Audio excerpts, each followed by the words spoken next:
सिंह राशि के लोग जिनका की राशि स्वामी सूर्य है। सूर्य ग्रहों में राजा, सूर्य यश, पद, मान, प्रतिष्ठा। सूर्य क्रूर, सूर्य अहंकारी, सूर्य इगोइस्टिक, सूर्य कमांडिंग। सूर्य का ये मानना है कि मेरे निर्णय अंतिम निर्णय होते भी हैं। राजा के निर्णय ही तो अंतिम निर्णय होते हैं। नमस्कार, स्वागत है आपका दीपा ज्योतिष में और स्वागत है मेरे चैनल 21st सेंचुरी मॉम में। अगर आप मेरे चैनल पर नए हैं तो इसको सब्सक्राइब कर दीजिए। वीडियो पसंद आए तो लाइक और शेयर कर दीजिएगा और घंटी वाला बटन जरूर दबा दीजिएगा। आज हम बात करेंगे कैसा रहेगा जुलाई का महीना इन राजा समान सिंह राशि के जातकों के लिए। तो बात करते हैं लग्न से। इस समय ये महीना ऐसा है जब सभी ग्रह राहु और केतु के बीच में हैं। इसको हम काल सर्प योग कहते हैं। नाम बड़ा भयंकर सा है, डरने की कोई आवश्यकता नहीं है। काल सर्प का अर्थ समझिए।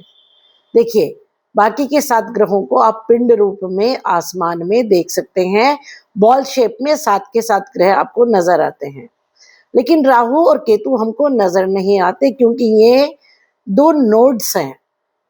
स्वर भानु राक्षस का ऊपर का हिस्सा राहु और नीचे का हिस्सा केतु। क्योंकि ये 2 नोड्स हैं पृथ्वी के, इसलिए इनके बीच में जो ग्रह या आकाश के मान लीजिए, आकाश के 2 नोड्स, इनके बीच में जब 2 ग्रह, जब बाकी सब 7 ग्रह आ जाएंगे तो क्या होगा कि क्योंकि राहु और केतु भले ही राक्षस से देवता बन गए मगर प्रवृत्ति दोनों की राक्षसी है, तामसिक है। तो बाकी ग्रह भी, ये राहु यहाँ और ये केतु इसीलिए कुंडली में आमने सामने होते हैं। ये जो बीच की खाली जगह है ना, जब इसमें होंगे तो उन पर तामसिक प्रभाव रहेगा। वो तामसिक प्रभाव हम पर, हमारे मन पर, हमारी आत्मा पर, हमारे शरीर पर, हमारे व्यवहार पर रहेगा ही रहेगा, इसमें कोई शक नहीं है। लेकिन एक बात को समझिए कि ये पूरा ब्रह्मांड सतोगुण, रजोगुण और तमोगुण से बना है। तमोगुण एक उतना ही इंटीग्रल पार्ट है ब्रह्मांड का जितना सतोगुण और रजोगुण है। कल्पना कीजिए अगर रात्रि होनी बंद हो जाए, रात्रि तमोगुण है, हफ्ता भर अगर रात ना हो तो हम सब पागल हो जाएंगे, सो नहीं पाएंगे। तो इतना कोई डरने की, इतना परेशान होने की जरूरत नहीं। हाँ, हमारी टेंडेंसीज थोड़ी सी नेगेटिव होंगी, थोड़ा सा हम जो भी तमोगुणी प्रवृत्तियां हैं उनकी तरफ जाएंगे, ये भी पक्की बात है। इससे भी हम इसको हम नकार नहीं सकते।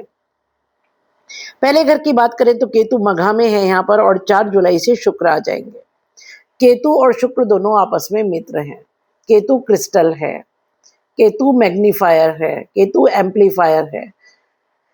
जिस भी ग्रह के साथ बैठता है उसके गुण धर्म को, उसकी क्वालिटीज को, उसके रंग को, उसकी कैपेसिटीज को, सबको एब्जॉर्ब करके फिर रिफ्लेक्ट करता है।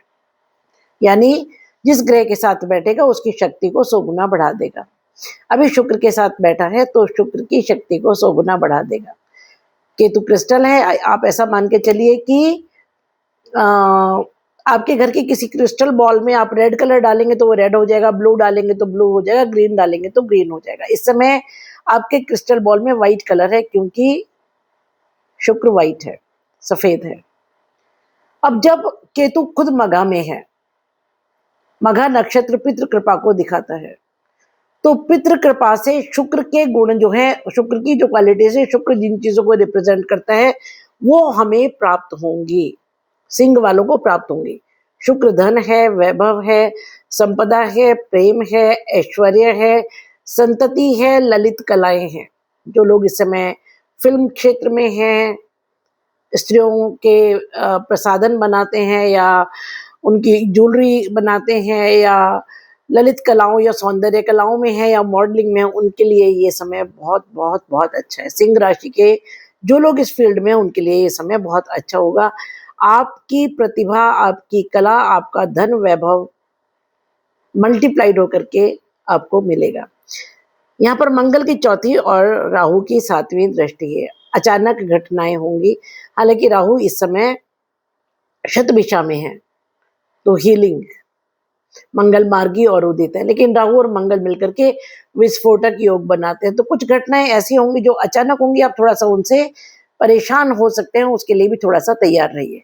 बात करें दूसरे घर की, तो कन्या राशि यहाँ पर है, जिसका स्वामी बुध अच्छी स्थिति में वक्री है। हालांकि 1 से 7 तक 10वें घर में है सूर्य के साथ, और 7 तारीख से वो आ जाएगा आपके 11वें घर में। पहले 12वें घर में, बाद में 11वें घर में आ जाएगा। तो 12वें घर में बुध जब 1 से 7 तक होगा, तो सूर्य वहां उस समय नहीं है, सूर्य तो 16 जुलाई से आएंगे, शुक्र के साथ रहेगा। शुक्र और बुध मिलकर के 12वें घर में विष्णु लक्ष्मी योग बनाएंगे। बाद में जब 7 तारीख से आपके 11वें घर में आएगा, तब 16 जुलाई तक वहां सूर्य होंगे और बुधादित्य योग बनेगा। वक्री होगा बुध और अस्त भी होगा। तो दूसरा घर हमारा कुटुंब है, खान पान है, धन का संचय है और हमारी वाणी है। वाणी मधुर रहेगी, आप बड़े लोगों की बात ज्यादा सुनेंगे, धन और वैभव की प्राप्ति होगी, कोई मांगलिक काम घर में हो सकता है। उसके अलावा धन का अच्छा खासा संचय इस समय होगा। शनि की यहाँ 7वीं दृष्टि है, तब जब शनि रेवती में बैठे हुए हैं। रेवती सेलिब्रेशन को दिखाता है, at the completion of something. कुटुंब में कोई सेलिब्रेशन, किसी का आगमन, किसी का विवाह, किसी की नौकरी, कोई भी मंगल कार्य कुटुंब में होने की बहुत प्रबल संभावना है। बात करें तीसरे घर की, तो तुला राशि यहाँ पर है, जिसका स्वामी शुक्र अच्छी स्थिति में है 4 तारीख तक।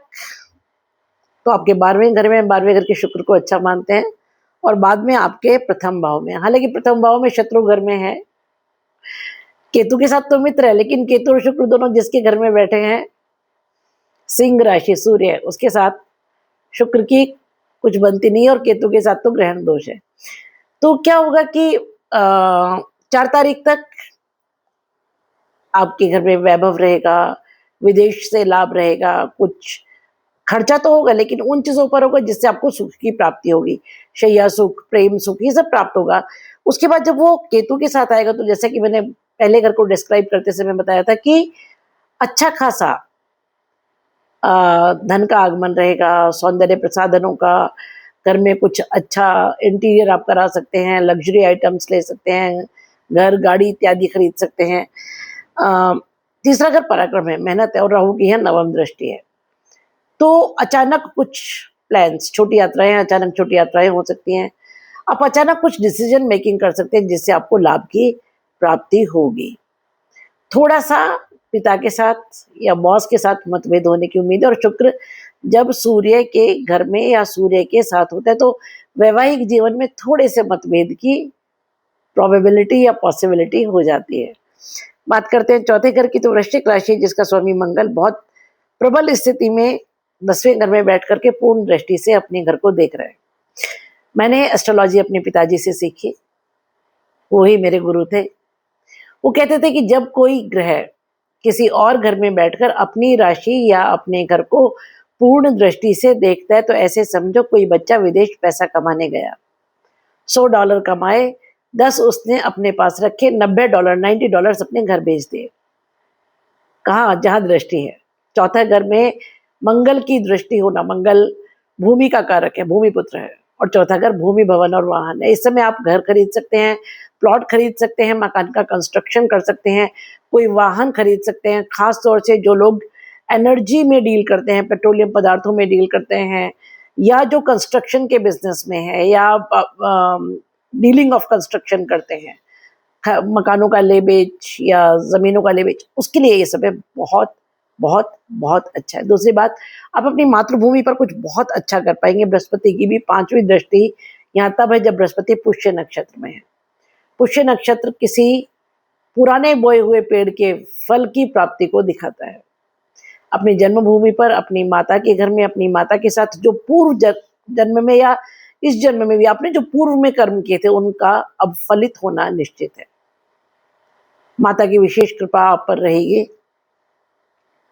बात करें आपके 5वें घर की, तो यहाँ धनु राशि है, जिसका स्वामी बृहस्पति 12वें घर में बैठा हुआ है, और 5वें का स्वामी 12वें घर में। आप समझिए, 5वां घर हमारा पूर्व जन्म है, विद्या है, बुद्धि है, संतान है, हमारे प्रेम प्रसंग और सबसे बड़ी बात जीवन का पूर्ण उत्थान हम 5वें घर से देखते हैं।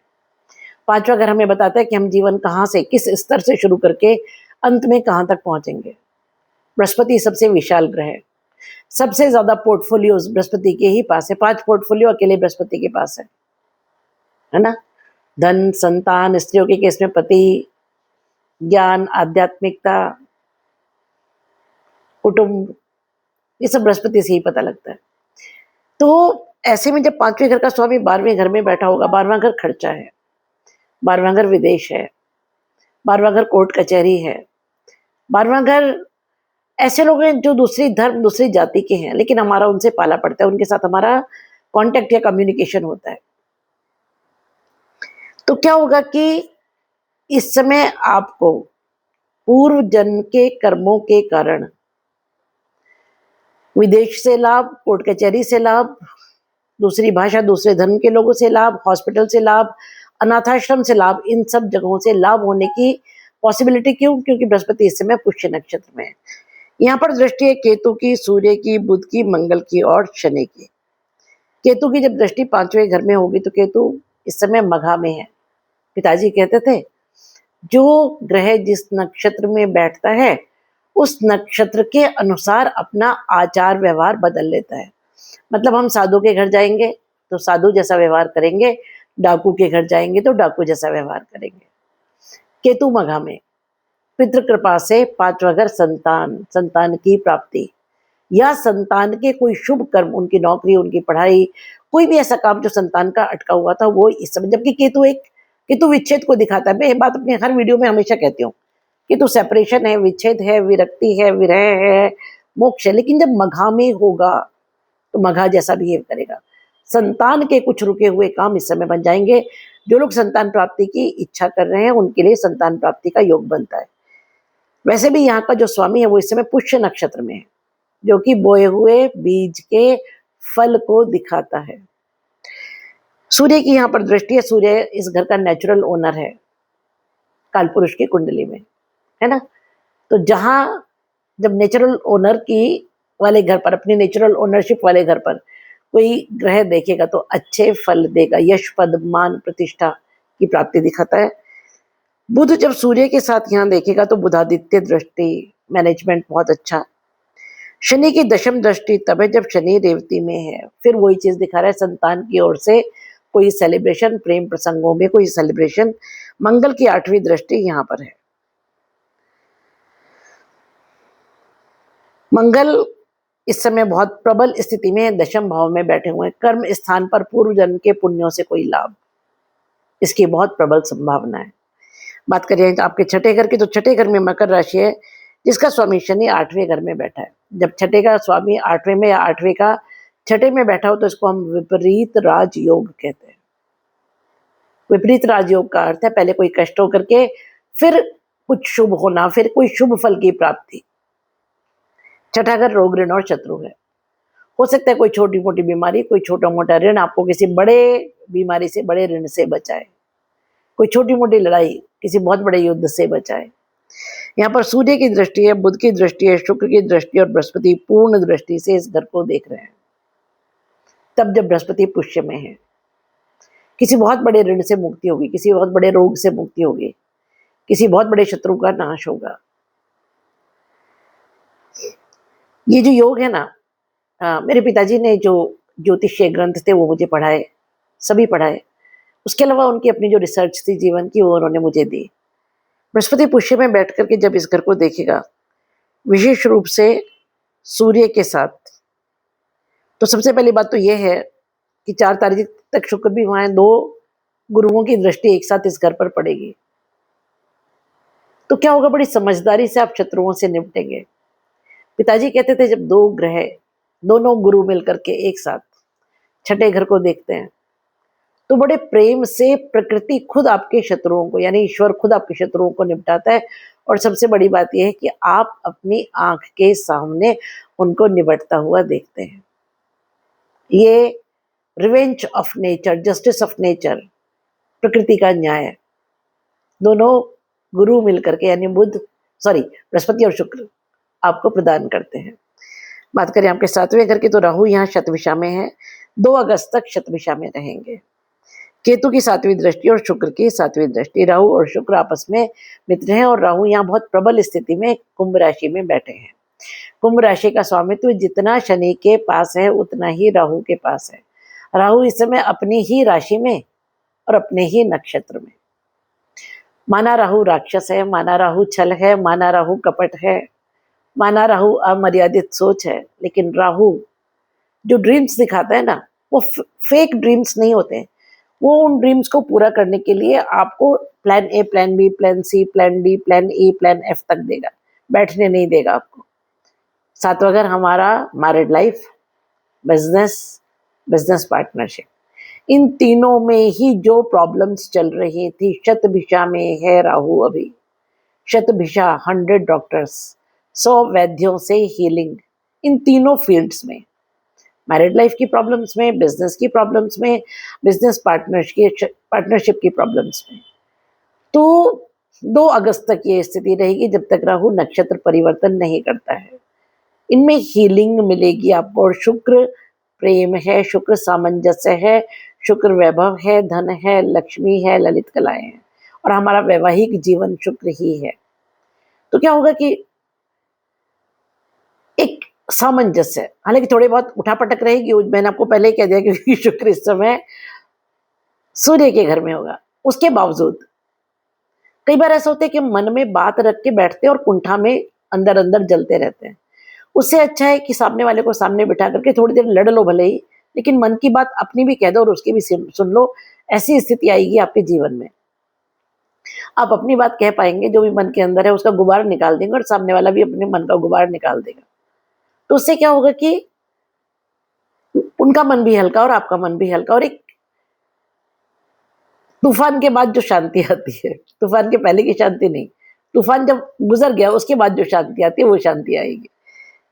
बात करें आपके 8वें घर की, तो शनि यहाँ रेवती में है, 9 अक्टूबर तक रहेंगे। 26 जुलाई से शनि वक्री हो जाएंगे, और बृहस्पति की 9वीं दृष्टि, अमृत दृष्टि यहाँ पर है। 8वां घर ट्रांसफॉर्मेशन, 8वां घर ससुराल, 8वां घर सडन गेन्स। 8वें घर से हम आयु और मृत्यु का विचार करते हैं। सबसे पहले तो बतला दूं कि शनि जब तक यहाँ रहेंगे तब तक आपकी आयु में वृद्धि होगी। 8वें घर का शनि आयु में वृद्धि करता है, हालांकि कुछ ऐसी डिजीजेस भी देता है जो लॉन्ग टर्म तक चलती हैं, इसमें कोई शक नहीं है, लेकिन अभी रेवती में है और रेवती सेलिब्रेशन है। 8वें घर से कोई ऐसा ट्रांसफॉर्मेशन होगा जो आपको सेलिब्रेशन करने पर मजबूर कर देगा। आप सेलिब्रेशन करेंगे किन किन चीज़ों से? सडन गेन से। रिसर्च है 8वां घर, गिफ्ट्स है 8वां घर, और एक ट्रांसफॉर्मेशन, जैसे कि मैंने कहा। तो कुछ ऐसा ट्रांसफॉर्मेशन जिसके बाद आप खुश होंगे, प्रसन्न होंगे, आप उन्मत्त होंगे, क्योंकि मंगल गीत, मंगल कामनाएं, मंगल का मतलब एक मांगलिक सेलिब्रेशन को दिखाता है रेवती। और जैसा कि मैंने कहा कि जो ग्रह जिस नक्षत्र में बैठेगा उसके अनुसार ही व्यवहार करेगा। शनि हालांकि एक बूढ़ा ग्रह, शनि प्रैक्टिकल, शनि खड़ूर, शनि क्रूर, उसके बावजूद जब रेवती में होगा तो उसको रेवती जैसा ही व्यवहार करना पड़ेगा। इस समय वो प्रैक्टिकल ग्रह, न्याय का देवता, क्रूर इंसान सेलिब्रेशन के मूड में होगा। बृहस्पति की 9वीं दृष्टि तब जब बृहस्पति पुष्य नक्षत्र में, जैसा कि मैंने बताया, पुष्य किसी बीज के फलित होने को, बीज से जो पेड़ बना उस पर जो फूल आए और फूल में जो फल आए उसको दिखाता है। तो कोई ऐसे गेन्स होंगे जिनके लिए बहुत पहले आपके पूर्वजों ने कुछ काम किया था, क्योंकि 8वां घर हमारा डीएनए है, हमारे पूर्वज है ना, या बहुत पहले आपने पूर्व जन्म में कोई ऐसा कर्म किया हो जिसका फल इस समय आपको मिलेगा, वो दिखाता है आपका 8वां घर। 9वें घर में मेष राशि, जिसका स्वामी मंगल दशम भाव में बैठा है। This is a beautiful situation. 10वां घर कर्म स्थान, 9वां घर भाग्य, मार्गी और उदित है मंगल, और 10वें घर में मंगल दिग्बली होता है। दिग्बल का मतलब उसको दिशा बल प्राप्त होता है, वहां पर डायरेक्शनल स्ट्रेंथ मिलती है उसको, तो बहुत बली है। मंगल हमारे शरीर की एनर्जी है, मंगल हमारी धमनियों में बहने वाला रक्त है, मंगल हमारा पराक्रम है, हमारी मेहनत है। अब जब भाग्य का स्वामी कर्म स्थान में बैठेगा तो कर्म को भाग्य का साथ मिलेगा। This is a very simple फंडा, वेरी सिंपल प्रिंसिपल।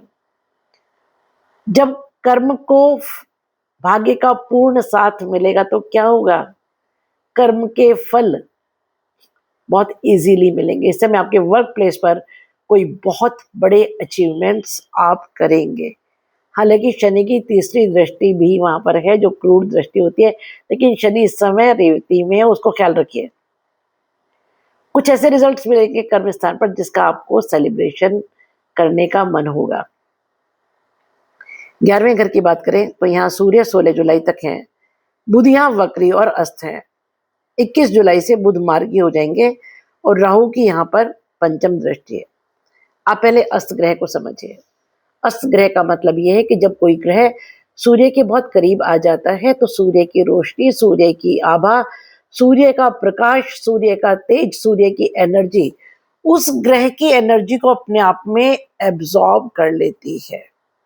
ऐसा समझिए एक बच्चा माँ के पल्लू में आकर के छुप गया, तो ऊपर से तो माँ का पल्लू दिख रहा है मगर बच्चा तो माँ के पल्लू के अंदर है ना। पारशर ऋषि ने भी ऐसा ही कहा है।